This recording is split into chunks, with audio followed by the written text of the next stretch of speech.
ба ҳама салом. зиндагии ҳар як шахси замони муосир чунин шудааст ки аз технология вобаста аст. Масалан, биёед тасаввур мекунем ки мо як чанд вақт бе смартфон ё ин ки бе айфон ҳастем. ба фикрам ин ҳиссиёт барои ҳамаи мо чунин аст ки мо гӯё ки тамоми ҳаёти худро гум кардаем. Технология чунин пеш рафтааст ки худи ҳозир ҳеҷ кас наметавонад зиндагии худро бе технологияи замони муосир тасаввур кунад. Имрӯз мо суҳбат мекунем дар бораи 7 технологияи наве ки барои осонии зиндагии мову шумо истеҳсол карда шудааст. Рафтем.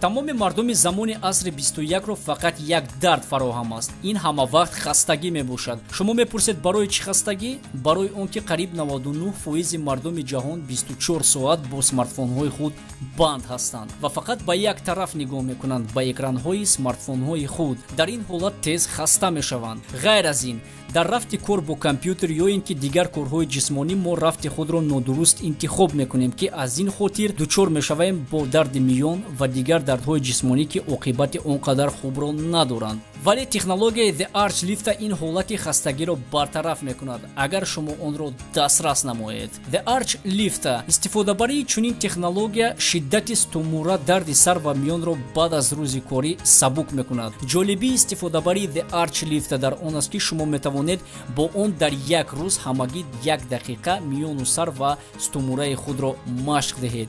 Истеҳсолкунандагони чунин технология тасмим гирифтанд ки истифодабарии The Arch Lifter бояд ба ҳама дастрас бошад ва умедворанд ки ин технологияро муштариён чӣ дар хона, чӣ дар варзишгоҳ ва ҳатто дар беморхонаҳо истифода хоҳанд бурд. The Arch Lifter бо материали сифати баланд истеҳсол карда шуда, он вазни шуморо бо хубӣ мебардорад ва кафолати 50 солро дорад. нархи чунин технологияи муосир қариби 800 сомонӣ мебошад.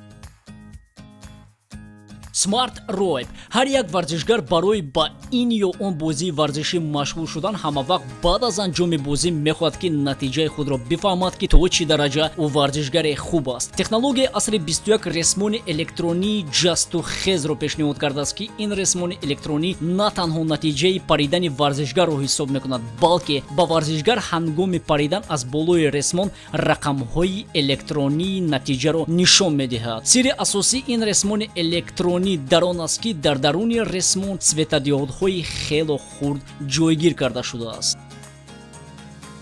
Smart Rope ба барномаи смартфонӣ пайваст шуда, ин барномаи смартфонӣ натиҷаи варзишгарро ҳамавақт дар худ нигоҳ медоранд. Истеҳсолкунандагони чунин технология мегӯянд ки рақамҳои натиҷаи паридани варзишгар на танҳо дар ҷои торикӣ, балки дар равшанӣ ҳам хело хуб дида мешаванд.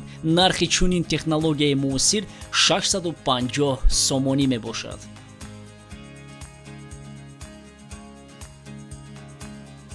Oyo Gym. Як дараҷаи муайяни одамони замони муосир барои ба варзиш машғул шудан он қадар вақти хулигӣ надоранд ё ин ки умуман ба варзиш машғул шуданӣ нестанд. сабаби асосии ин кор ё ин ки тамбалӣ ба толори варзишӣ рафтан мебошад.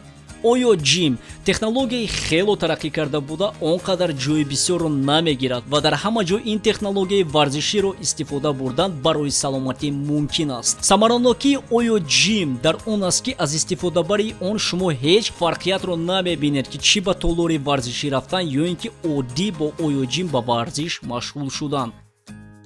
инженерҳои Oyo Gym ба ҳайрат омаданд ки ин технологияи онҳоро кайҳонавардони НАСО дар кайҳон истифода мебаранд. маҳз кайҳонавардони НАСО исбот карданд ки бо ин технология ба варзиш машғул шудан фоидаовар аст нисбат ба толори варзишӣ рафтан, чунки бо Oyo Gym шумо метавонед тамоми узви баданатонро ба ҳаракат дароред. ғайр аз ин технология бо худ барномаи смартфонии қуллае дорад. технологияи муосири Oyo Gym ки қариб тамоми толори варзиширо иваз мекунад 1884 сомонӣ мебошад.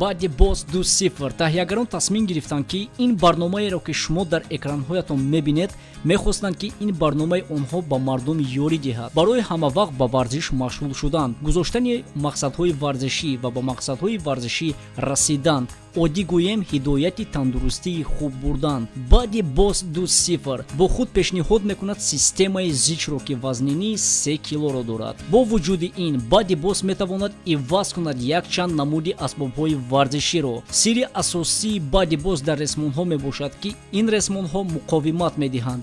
маҳз аз барои онҳо ҳангоми машғул шудан ба варзиш лозим аст ки бояд кӯшиш кунӣ. дарозии баъди боз 86 сантиметр мебошад, паҳмияш 50 сантиметр аст. ин кифоя аст ки барои варзиши ҷисмонии хуб гузаронӣ. истеҳсолкунандагон ин девайсро барои ҳама пиру ҷавон тавсия медиҳанд ки нархаш 3324 сомонӣ мебошад.